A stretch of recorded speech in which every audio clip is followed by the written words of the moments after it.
Yesterday, the internet exploded when several reputable outlets reported that both previous live-action Spider-Men, Tobey Maguire and Andrew Garfield, are making appearances in the third Tom Holland Spider-Man movie alongside Jaime Foxx and Alfred Molina.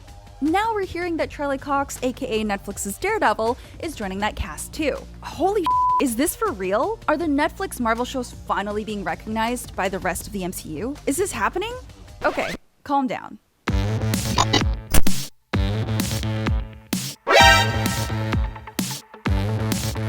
While it's very likely true that the third Spider-Man MCU movie is going to feature a stacked cast, with possibly 3 Peter Parkers, 2 Mary Jane Watsons, and a Gwen Stacy, maybe 2 Gwen Stacys if they get their Bryce Dallas Howard back, the news about Charlie Cox making a proper MCU appearance should be taken with a grain of salt.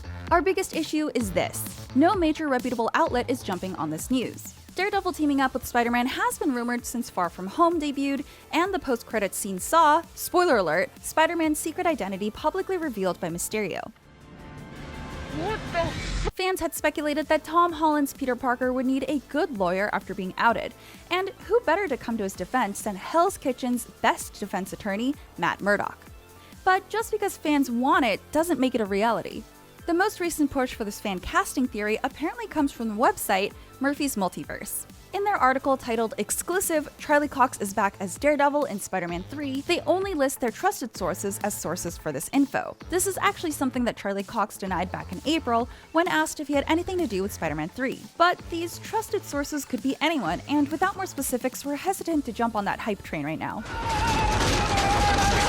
That doesn't mean Murphy's Multiverse's sources are completely wrong or even making stuff up. And Grace Randolph of the popular Beyond the Trailer YouTube channel also picked up this rumor and also checked their unnamed sources to confirm. They could very well be right, but with their unnamed sources and no other major outlets picking up on this, we think MCU fans should pump the brakes on this, just a little bit. But we have to ask, why Charlie Cox? Why this Daredevil?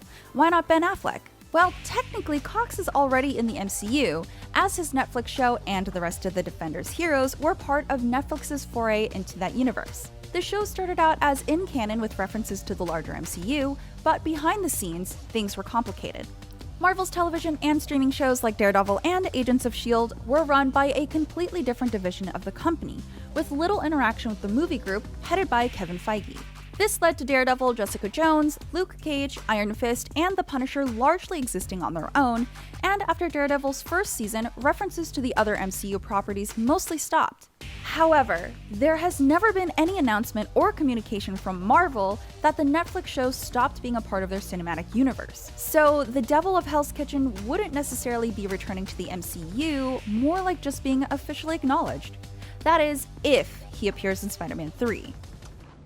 Are those pork? No, that's shrimp. Oh, this guy's got pork. Ah, great. God, you're weird.